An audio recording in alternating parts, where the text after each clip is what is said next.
जय श्री कृष्णा। आज हम समझेंगे श्रीमद् भगवद गीता के दूसरे अध्याय का 72वां श्लोक। ये इस अध्याय का अंतिम श्लोक है। इस श्लोक में भगवान श्री कृष्ण अर्जुन से कहते हैं, ऐसा ब्राह्मी स्थिति पार्थ नैनाम प्राप्य विमुह्यति स्थित्वा स्यामंत कालेपि ब्रह्म निर्वाण मृच्छति। यहाँ पर सबसे पहला शब्द है ऐसा, और ऐसा का मतलब होता है यह।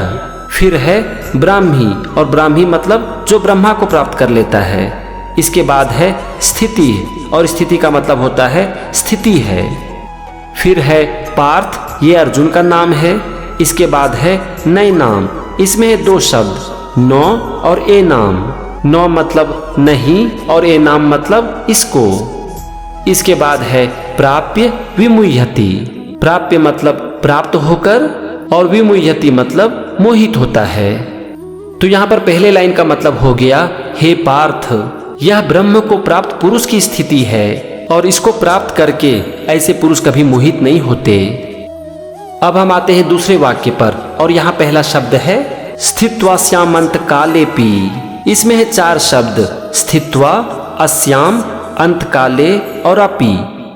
स्थित्वा मतलब स्थिर होकर, अस्याम मतलब इसमें, अंत काले मतलब अंत काल में यानी कि जीवन के अंतिम समय में, और अपि मतलब भी। इसके बाद है ब्रह्म निर्वाण मृच्छति। इसमें है दो शब्द ब्रह्म निर्वाणम और ऋच्छति। ब्रह्म निर्वाणम मतलब ब्रह्म आनंद को, और ऋच्छति मतलब प्राप्त करता है। तो यहाँ पर दूसरे वाक्य का मतलब हो गया, अंत काल में भी इस ब्रह्म स्थिति में स्थिर होकर ब्रह्मानंद को प्राप्त करता है। चलो अब हम समझते हैं पूरे श्लोक का मतलब। भगवान अर्जुन से कहते हैं कि हे पार्थ, यह ब्रह्म को प्राप्त पुरुष की स्थिति है, और इसको प्राप्त करके वो कभी मोहित नहीं होते।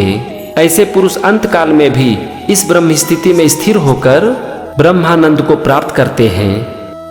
यहाँ पर भगवान श्री कृष्ण कह रहे हैं कि जो पुरुष ब्रह्म स्थिति को प्राप्त कर लेता है, वो जीवन में किसी भी चीज से कभी भी मोहित नहीं होता, और ऐसे पुरुष ही जीवन के अंत काल में ब्रह्म की स्थिति में स्थिर होकर ब्रह्मानंद को प्राप्त करते हैं।